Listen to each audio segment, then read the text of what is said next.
This is a show about facing fear, unlocking courage, and taking action. Courage isn't necessarily a daunting thing. It's going to give you more purpose. It's going to give you more drive. It feels like making a courageous decision is going to get you closer to who you aspire to be. It's knowledge plus faith plus action equals courage.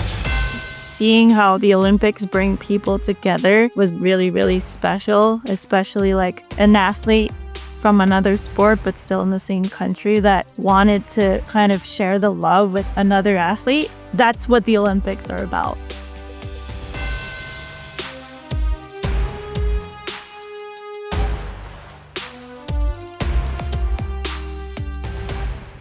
Sometimes the best stories aren't planned. They collide. And this one starts in Italy. 3 different paths, 2 different sports, 1 coach, 1 collision.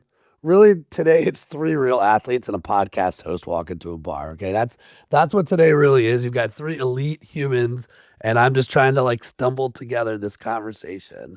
But I'm so excited to have Jaelin Kauf. Hey, Corey, I should have asked. Corey, can I call you Corey? Are we there? Yeah, that's fine.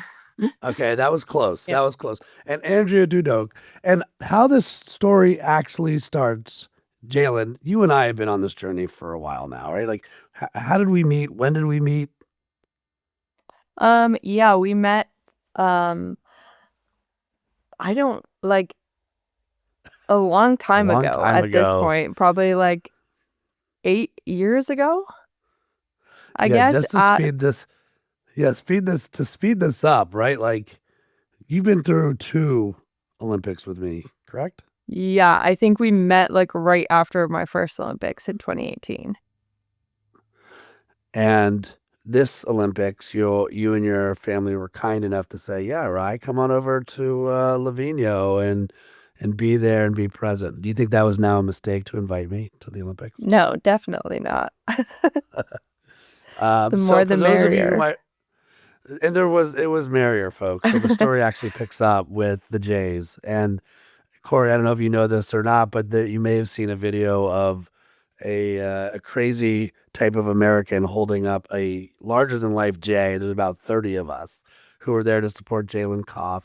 And Jay, I think the story does start with you, right? Like, you go in and there are, for many, maybe not for you, but for many, there are expectations going into this particular Olympics. And if you go back to your first Olympics, it's during COVID. And so there's no fans there outside of, I think, your boyfriend because he was competing, right?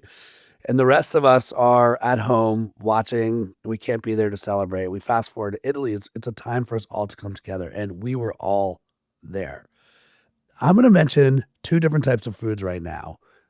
Jello and noodles. Because both of you have mentioned, Jay, that first jump, I believe you mentioned your legs felt like noodles. Corey, I don't know if you know this or not. You said your legs went to noodles. Yes, Jay? Let's relive this lovely moment. But can you actually walk through being on the top of the hill and what happened? First run? Yeah, so the first kind of how the Olympic format works for us is we have the first qualification run. They take the top 10 girls and they move on to finals. And then everyone else gets another qualification run to get the last 10 spots into finals. And then from there on out, it's just 1 run. But the first day is just 1 run competition for those top 10 spots. I was hearing the crowd. I could see all the you guys, family and friends at the bottom of the course. And I thought I was there when I pushed out and I landed the top air and just like noodle legs. Like my body kind of just like wasn't there for me in that run, in like my Olympic run that I like needed it to be there.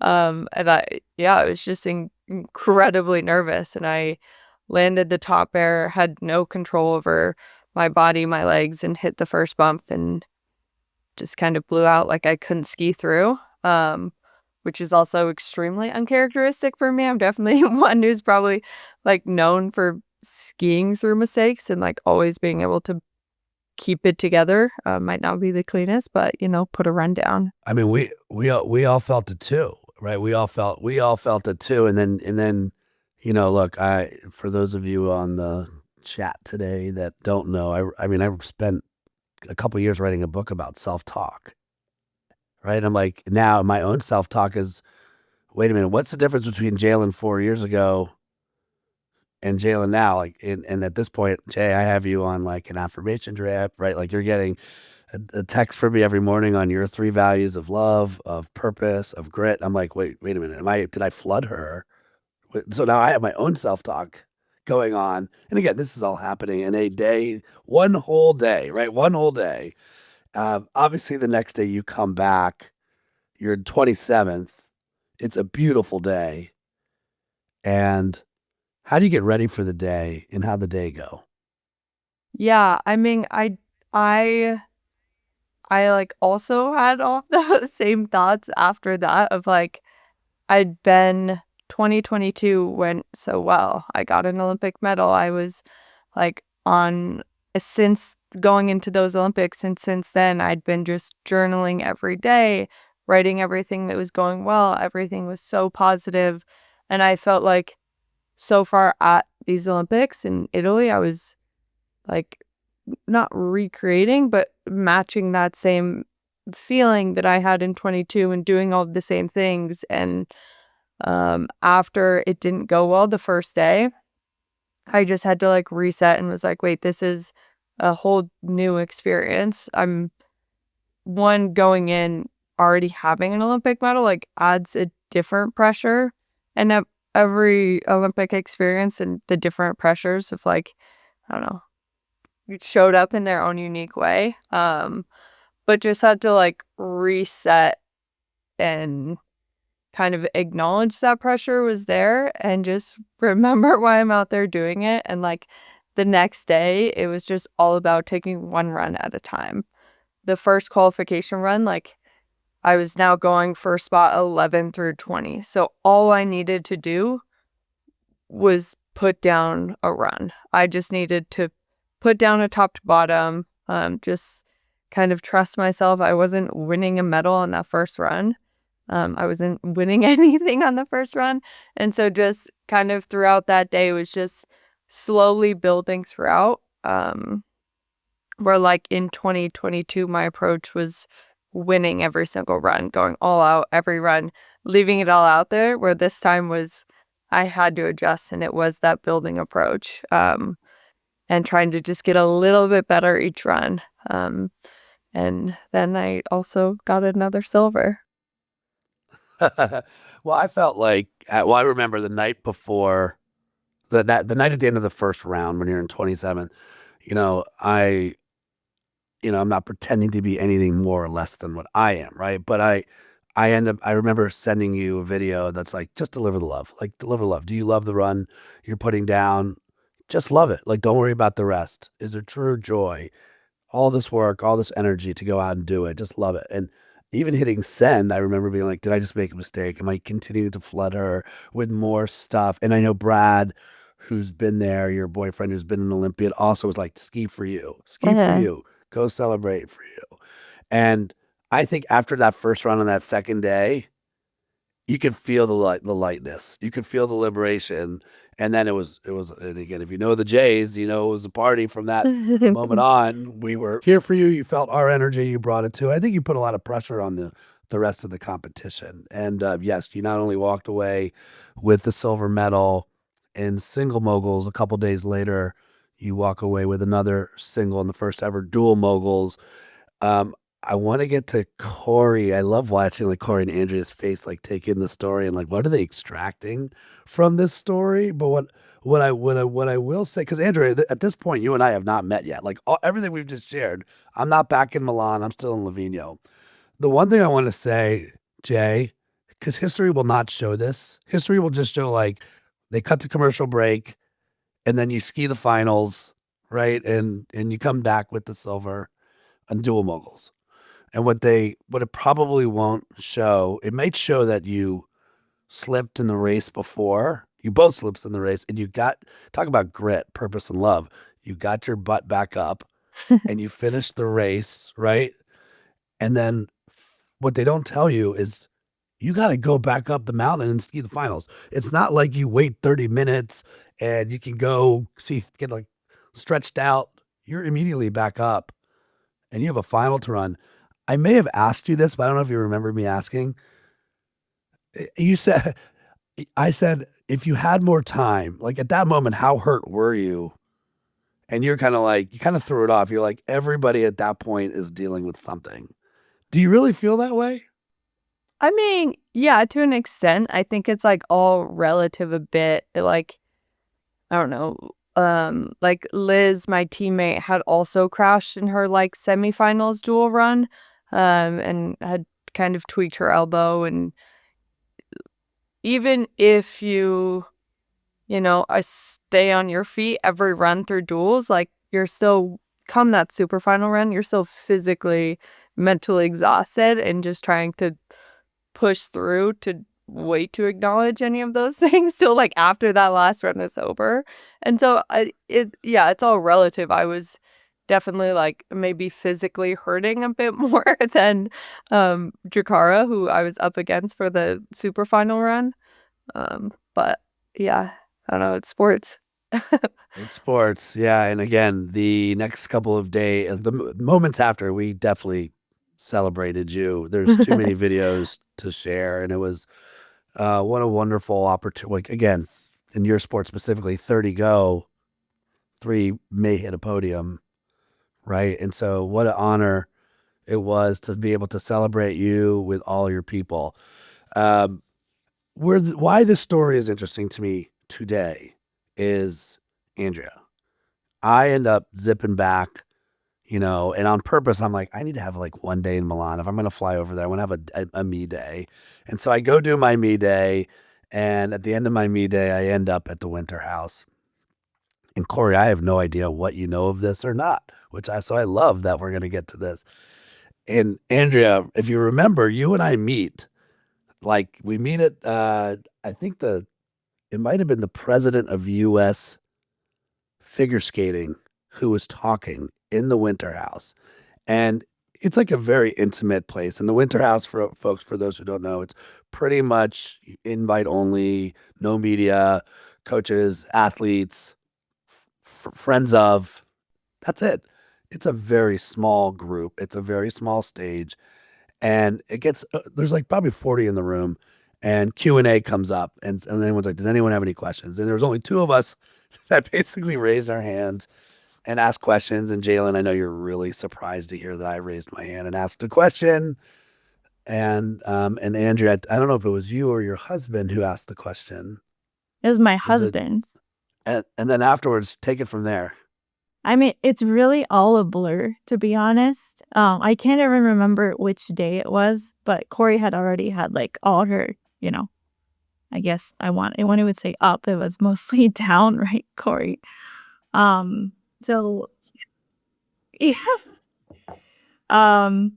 So yeah, JR, who's also a 3-time Olympian, like multiple time medalist. I'm sure he's been in the same game as Jaelin in 2018. So he asked this question, and then after the whole talk with that was the figure skating CEO, you came and talked to us, and you're like, hey, like, good job, man, on the question. And then we start talking, like, who we are, like, what my role is, what your role is. And I think Jaelin, he was like, oh, like, I have this beanie, like, do you know Jaelin Kauf? Like, made all these beanies for everyone. And, right? That's what it was. Totally. Yeah. That's what it was. And then, I don't know exactly how it came to, to our conversation, but I shared what was happening with one of my athletes, and you were like, oh my gosh, this is crazy. Like, I have, my athlete also has, had her ups and downs in the last few years, and I can really relate to this. And you were telling me her story, and I was like, oh wow, this is amazing. Like, how do the worlds collide that we're able to be here today? Mike, this is not just, I mean, it is random, but I have this is kind of a sign. Like, I have to figure it out. Like, how can I help Corey get in touch with, Jaelin? You had told me like, she was done with her events, and how generous and open that she was. So I was like, okay, let's try it. Yeah, I remember you turned to me and said, I think it was like, this is probably what the pacing was too, Corey. It was, do you think Jaelin would talk to Corey? It was like something like that. And then immediately the little hamster wheel in my brain was like, yes. But I think she should talk to you first. Remember, I was like, I think let's get her on the phone with you first and make sure that things are right. And Corey, like, I didn't know much of your story at this moment. I was just like wanted to help. And I felt even in the what a great human Jaelin is, who makes beanies for everybody that's, coming to the Olympics. Stay focused on the task at hand. And yet Jay was making beanies for all of us. And I'm like, just the way you are, Jaelin, I know if you could help somebody, you would. So I'm curious, Jaelin, did you and Andrea, what was that conversation like? Yeah, I mean, that conversation was kind of just talking about, like, I shared my kind of overall story a bit from like my Olympics experience, but also like specifically these Olympics in 2026 of like what kind of happened in my race and how I like got through it, I guess. And then she's shared what Corey was going through, and like I'd briefly met Corey, as we kind of said, in New York that fall at a Team USA thing, and I'd been following her winner and like knew her story a bit. But yeah. Corey, you go into 26. We're back to expectations, right? You're the number 2 in the world, and right, you're ready to go. And by the time I stumble into Andrea, right, the ice is wonky as it is. I'm not here to make excuses, but it is what it is, right? And so I think there was like multiple slips. Also, let's go back to your first Olympics. Didn't you break your nose like in your very first? Like, welcome to the Yeah. Olympics. Can you share that Yeah. story? Yeah, the 500 in 2022 was the first race, and yeah, I crashed into the wall and broke my nose. But that was like that Olympics was more just like a get my feet wet type of thing. Like, I wasn't like a top athlete, like expected to medal or anything.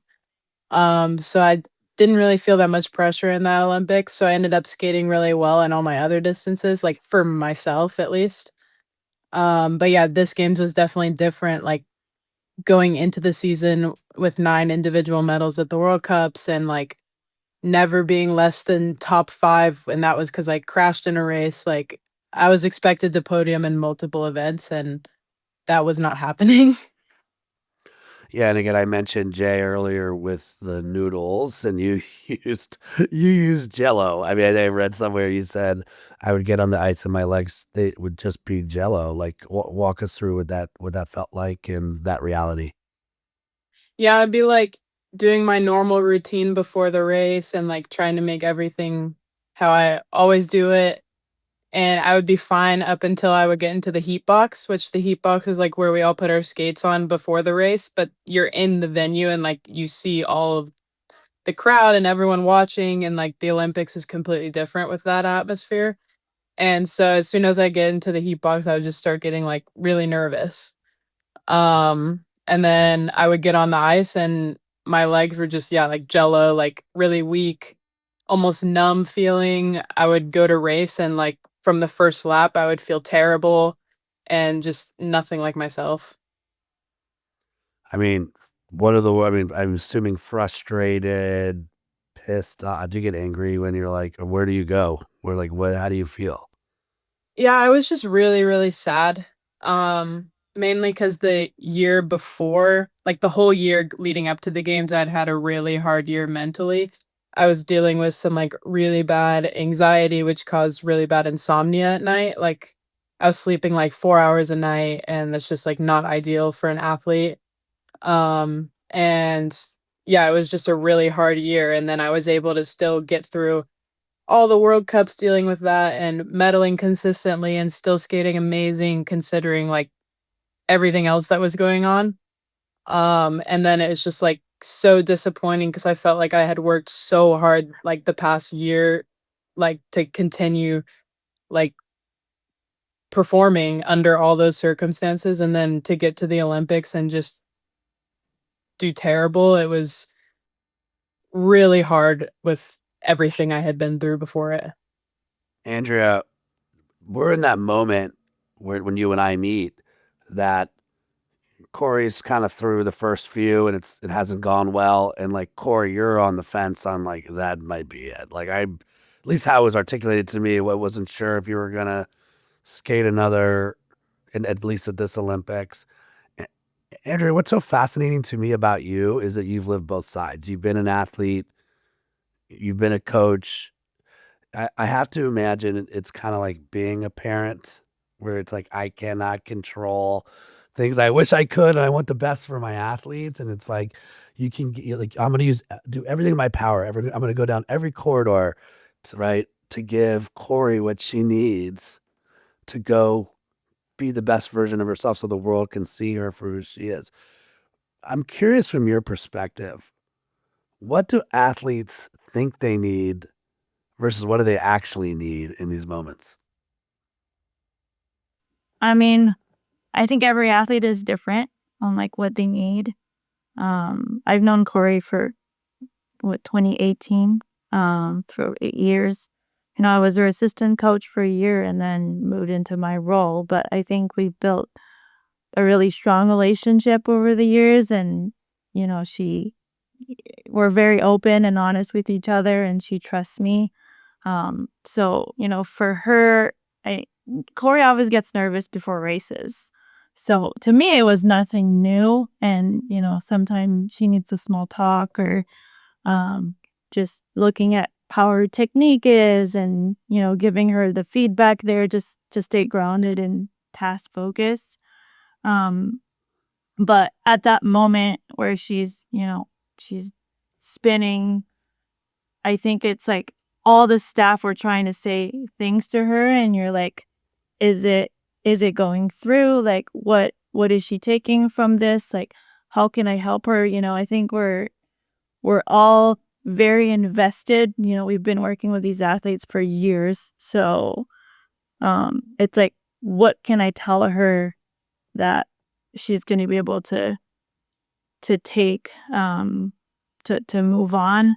You know, like I talked to you, Ryan, at the winter house, and then I don't know if it was like right the next day or how it all played out, Corey, but like I was also like, should I go talk to Corey? You know, I know all the staff talked to her, but I tried to change a little bit of my messaging with her. And it's funny because I have a toddler, and I read books on like how to talk to kids and, you know, really trying to figure out, you know, acknowledging their emotions. And so I kind of used that with Corey, and I was like, you know, we'll see. Are you calling me a toddler?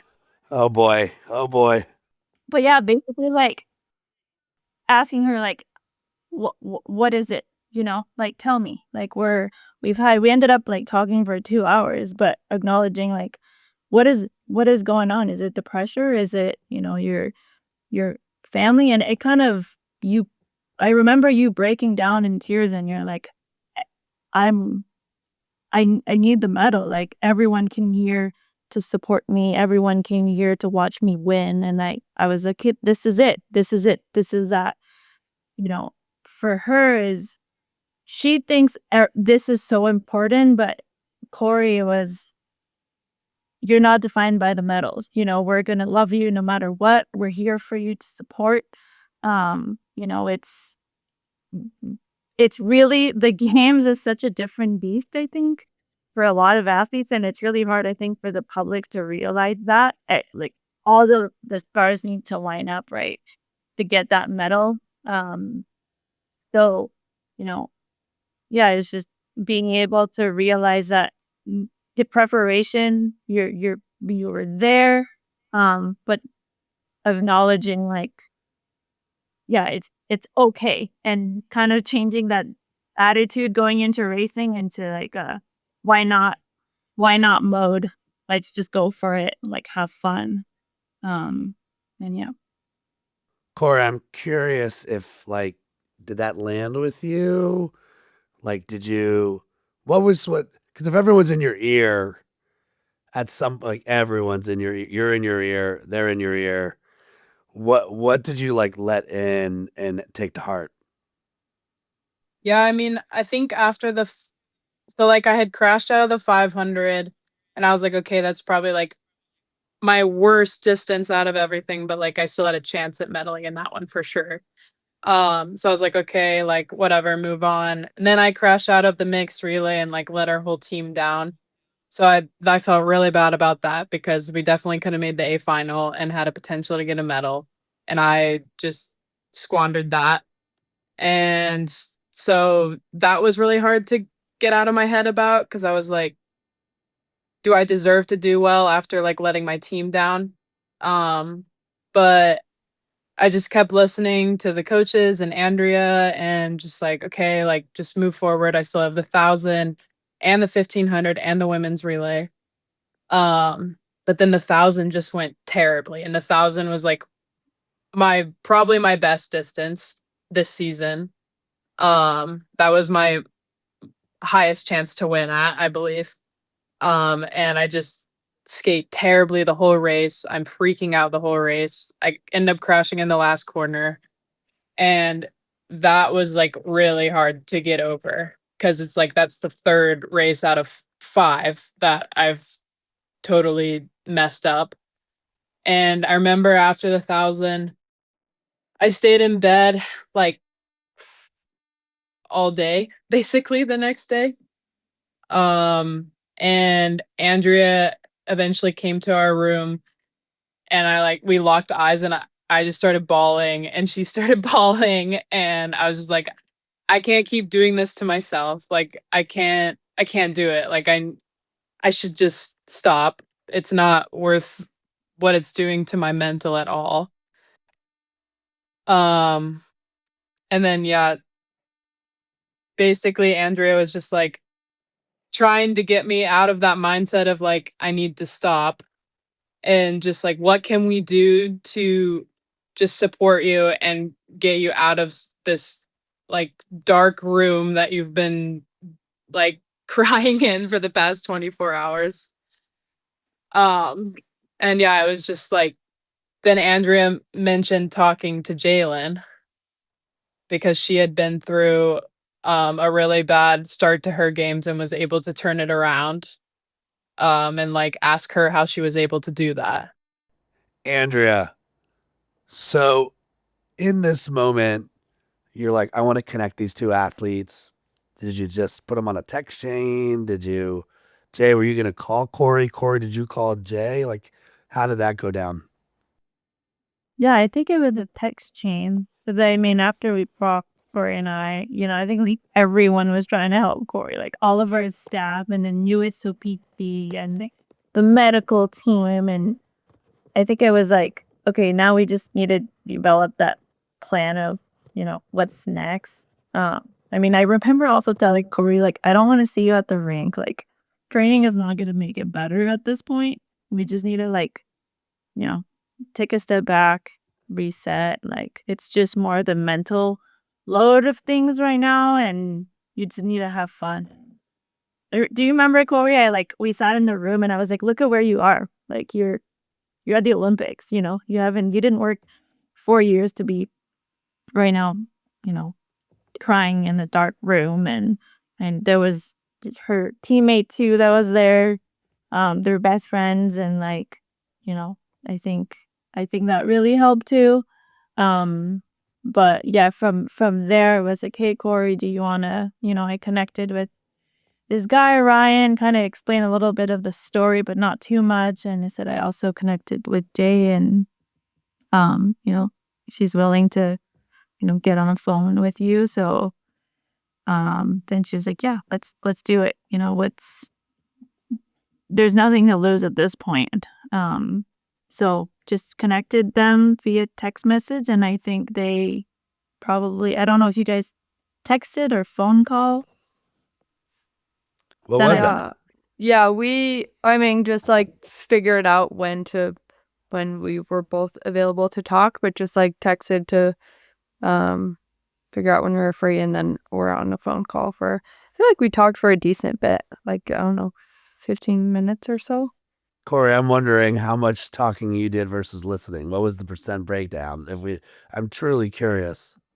I feel like I explained what was going on, and then she explained what happened to her, and it was like a very similar experience. And then like what really resonated with me was the fact, like she said, like, I realized I didn't have to do anything special or anything different than what I've been doing all year. Like, it's the Olympics, sure, it's like a big thing, but if I do what I've been doing, then the result will come with that.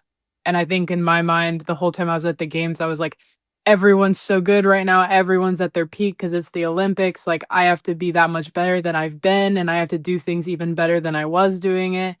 And like just thinking about all these things that weren't really a factor. And I just needed to relax and do what I knew how to do. You think it was like a deep breath moment for you?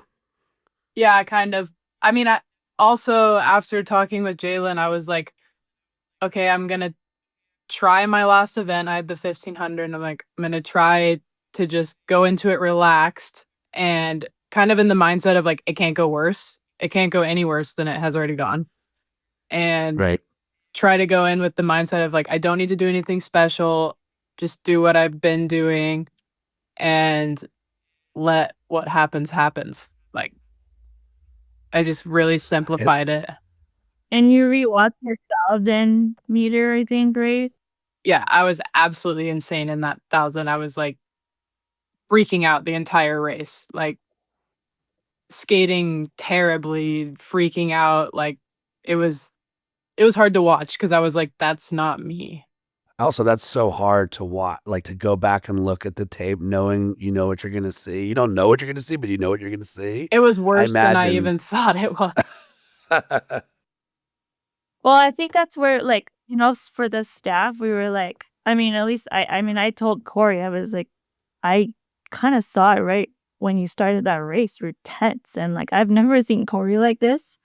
So I was like, I kind of want you to like go and look at it, because then you go look at the races that you've done this year. Like, this is a completely different Corey. So just getting back into the mindset of like, relax, do your thing, Remember, this is the Courageous podcast. So I'm gonna go honor that, right? The human experiment is amazing. It is wild. Like the idea that you can want to be so great at something and get in your own way. Like, AI cannot do that yet, thankfully. Like, it's just you. It's just you and what you're right. The story you told in your head that everyone must be a peak, like everyone's gonna be their best. I'm gonna have to change my approach. The fact that we collided, Andrea, and I was like, well, I think like Jaelin would want to. Why wouldn't she want to help Corey? Like, I think in the spirit of not making this political, but honoring the united part of the United States. Like, all we wanted was to unite and to help. And the irony, there's sort of two like big things that make me smile through all of this. One, again, since it's the Courageous podcast, I'm like, Jaelin, she might have still been at a bar having that conversation. That's how much fun we had. Her games were done. Now, you probably weren't at a bar, but knowing you weren't at a bar. But we had a blast at a bar, and so you could just be, chill out. Where were you? Were you? I mean, you were still in Lavino? Yeah, I was still in Lavino. I was just in the at our Athlete Village hotel. Okay. Yeah, when I was talking. So you were Corey. just chilling, and Corey's like trying to dial it in and get ready to do her thing, and then Corey, it's almost wild to think from my lens how much time had gone by between Andrea. Like, I flew home. Like, I flew home to America And I'm now like texting with Andrea on a regular basis. I'm texting with Jay. I'm texting with Andrea. She's giving me little updates on you on like, she's going to skate today. She wants to do the 1500. We're just having like little, I'm like, how are we doing? How are you doing? And Andrea, I don't know if you remember, I'm like, how are you doing? You good? Are you good? And it's wild that to be thousands and thousands of miles away. And then I'm like, wait, when's her actual race? Her race is still not for 48 hours. Like, I have to wait till Friday, right? And then, when you go do what you do you remember feeling looser, Corey, when it was finally time to go? Yeah, the first round of the 1500, because we do quarterfinal, semifinal, final. And the quarterfinal, I felt pretty good, like just relaxed when I was skating. I wasn't freaking out and finished the race with just like an easy ending, won the race with like a pretty large gap. And I was like, thank God I like finally made it through a race without crashing. I was like just so like happy at that point to just make it through a race without like wetting the bed basically. And yeah, I was just like, okay, I'm in the semifinals. Cool. Like at least I was able to do something. Um and yeah, I went to the semifinals and I was like, okay, I have a pretty good semifinal. The other two semifinals were pretty stacked. And my semifinal wasn't as stacked. So I was like, okay, like that's good for me. Like can just do my race and hopefully make it to the final, which I did. I made it to the final and I was like, okay, I'm in the A final. That's already top 7. That's way better than any of my results have been this whole games, which is crazy to me because the whole season I didn't miss one single A final. I was in the A final every single individual race I did all season. And then at the Olympics is when I'm not making the A finals. So it was crazy to me that I was just happy to just be in the A final. But I just went into the A final like super relaxed because I was like, this is way better than I expected it to go after everything. So I was just like, I'm just gonna go and lead the race and hammer the race and see what happens. And I walked away with a medal. I mean, now let me tell you what was going on behind the scenes back here in America, right? Like, I'm watching.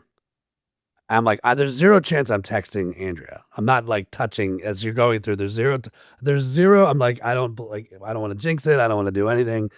I'm just rooting for you purely, and I'm trying to take expectation out of it. And I want you to have success. It wasn't about a medal. It was just like moment by moment. And Jay, you may remember, I'm texting with Jay. So Jay's still in Livigno, and I'm going. I text her, hey, I'm not sure if you know, she's through the first round. And she's like, I know. Like, it was like immediate back and forth. And then she then hits me up and is like, I think she's through. Like, so we're like, again, you and I have never met, Corey. This is the first time we're meeting, but it's as if like I am wearing the number. I am on Team Corey and I'm like rooting for you. And again, Andrea, like I said, zero chance I was texting you until after all of it. And then I remember I got, welcome to my day job, but like I'm working with the team and I got thrown into a meeting, of course, exactly when the finals was going to be. So I'm like, my phone is off and I got to stay focused on my thing. And when I come back, Jay's like, I think she's top 3. I think she's top, like she's texting me the results on how you're doing. I remember like going into Peacock and like watching you do you and seeing hello, the first ever American woman to make a 1500 podium. Yes, ever, just ever, Yeah. ever. Yeah. Corey. Just ever, Corey. Congratulations. Thank you. Yeah.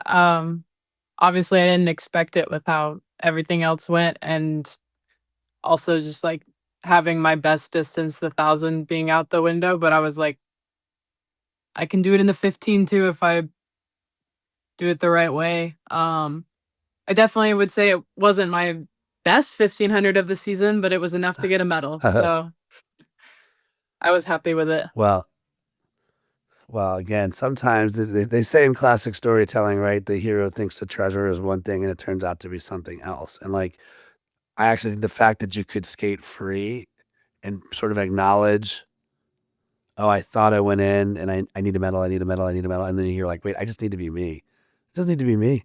Let me just be me. And oh, by the way, you still came home with a medal. How wild is that? Look, what an awesome story and collision. And I'm so proud of all of you, frankly.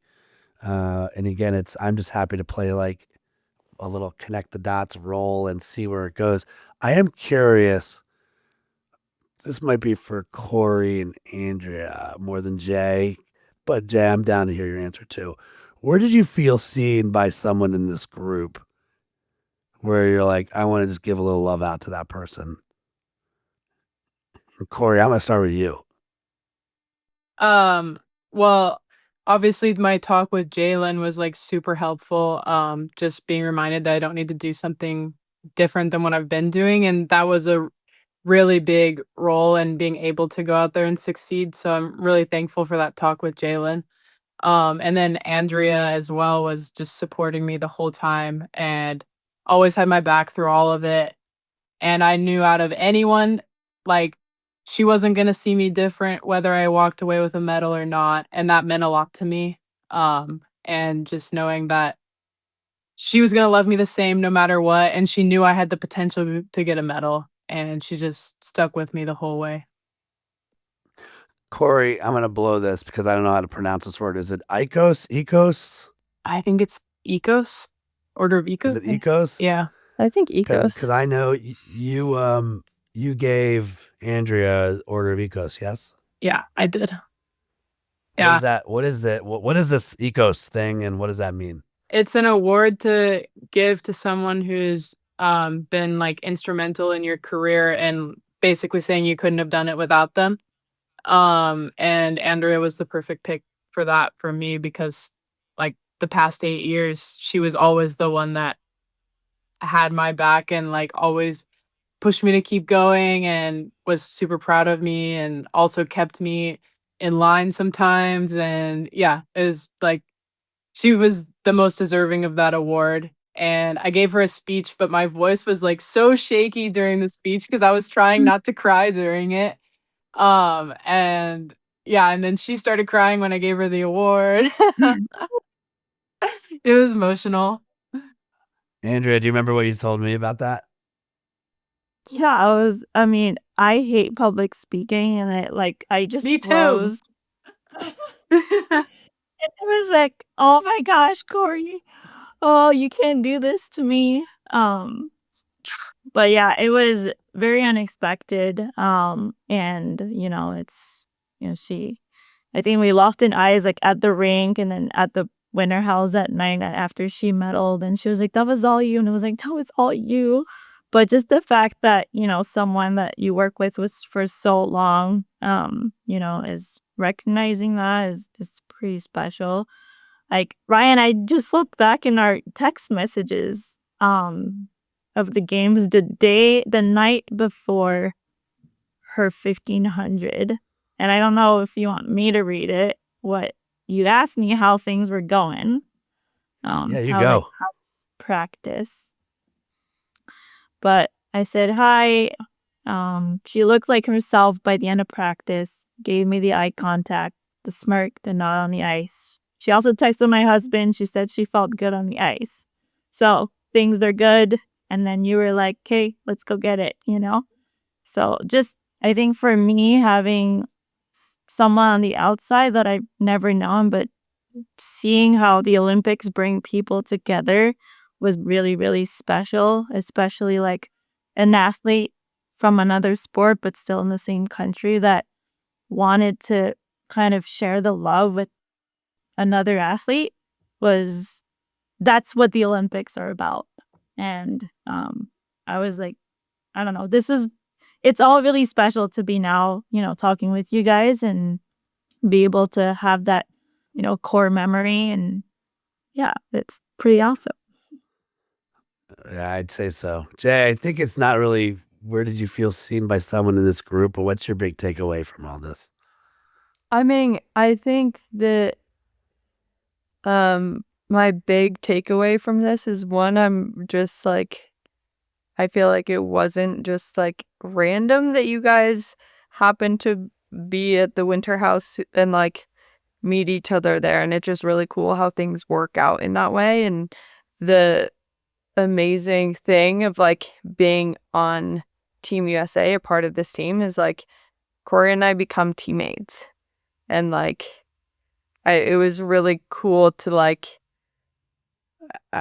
just be able to like be there for Corey as a teammate, even though we're, you know, from completely different sports. We were staying in completely different villages. Like we didn't have Olympic overlap, but like, I don't know, being able to just show up as a teammate to like try to help lift her up or give her encouraging words or whatever and like play that role is really cool. And that's an amazing thing about being a part of the Olympics and a part of Team USA. What a ride. And I got to tell you, it's been an honor, Jay. I thank you because, you know, when we met, and just so everyone else knows, we probably wouldn't, I think, you know, I've said this before, we probably wouldn't have ever really gotten to know each other if it wasn't the fact that your brother and I went to the same college, even though it was at different times, because I was just trying to help him get a job. And then the more we talked to him, I'm like, well, what are you doing about sponsors? And as Andrea learned fast, I can't not speak and try to help and do something. And then here we are 8 years later. To me, the big takeaway is like, you spend so much time trying to plan the perfect path, but sometimes the path finds you, you know, and it's the winter house or a training facility in Italy. It's across different sports. It starts with one introduction or interaction, and you realize that greatness recognizes greatness, and greatness is not perfect, right? It's not perfection. It might be a different version of that. And yes, courage travels, right? So you guys have all been wildly brave to go on the journeys that you've gone. Andrea, even you, this is a version of public speaking, right? You're doing it right now. You did it this whole episode. Your favorite thing. But Corey, to own your story, all of it, the messy, right? And it's like, I so look forward to rooting for you and being on Team Corey now moving forward. I know Jay feels the same way. Jay, this is Deliver the Love. How is it any different than what Deliver the Love is? And so much love to all of you. What an awesome story. And who knows where this all takes us, right? Any final thoughts, final words? Just thank you. Thank you for having me. And thank you to Jaelin and Andrea for being such a great support and one of the reasons why I have a medal. I should have asked you to bring the medal. Well, you're in Germany. Yeah, the medal's in Utah and I'm in Germany, so Yeah. it's quite far away. You don't sleep with the medal on? No? No. I already have enough problems sleeping as it is. Oh, there you go. Well, good luck with training over there, and keep doing what you're doing, everybody. Thanks for joining. Thanks for tuning in to this episode of the Courageous Podcast. If you enjoy the show, don't forget to rate and review us on Apple Podcasts so more people can find us. See you again next week.